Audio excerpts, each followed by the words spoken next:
Public ಟೈಮ್ಸ್ಗೆ ಸ್ವಾಗತ. ಇಳಕಲ್ಲ ನಗರದಲ್ಲಿ ಮಕ್ಕಳ ಮೇಲೆ ಹುಚ್ಚುನಾಯಿ ದಾಳಿ. ಎಳೆ ಮಕ್ಕಳ ಮುಖ, ತುಟಿ, ಕೆನ್ನೆ ಭಾಗದಲ್ಲಿ ಕಚ್ಚಿದ ಹುಚ್ಚುನಾಯಿ.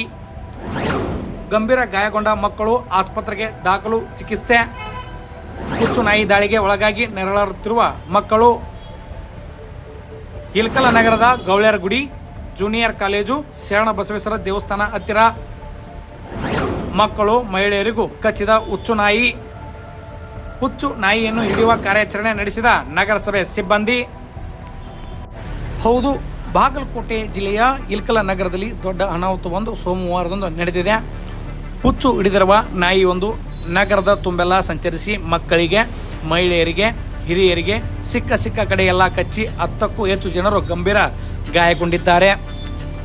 ಇಳಕಲ್ಲ ನಗರದ ಸರ್ಕಾರಿ ಆಸ್ಪತ್ರೆಗೆ ದಾಖಲಾಗಿ ಪ್ರಥಮ ಚಿಕಿತ್ಸೆಯನ್ನು ಪಡೆದುಕೊಂಡು ಹೆಚ್ಚಿನ ಚಿಕಿತ್ಸೆಗಾಗಿ ಬಾಗಲಕೋಟೆ ಜಿಲ್ಲಾ ಆಸ್ಪತ್ರೆಗೆ ದಾಖಲು ಮಾಡಲಾಗಿದೆ.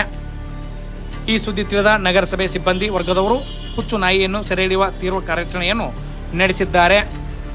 ಆದರೆ ಹುಚ್ಚು ಹಿಡಿದಿರುವ ನಾಯಿ ಇನ್ನೂ ಸಿಕ್ಕಿಲ್ಲ ಎಂಬ ಮಾಹಿತಿ ಲಭ್ಯವಾಗಿದೆ. ಆದ್ದರಿಂದ ನಗರದ ಸಾರ್ವಜನಿಕರು ತಮ್ಮ ಮಕ್ಕಳನ್ನು ಹೊರಗಡೆ ಕಳಿಸದೆ ಮಕ್ಕಳ ಮೇಲೆ ತೀವ್ರ ನಿಗಾ ವಹಿಸುವಂತೆ ಪಬ್ಲಿಕ್ ಟೈಮ್ಸ್ ಮನವಿಯನ್ನು ಮಾಡುತ್ತಿದೆ.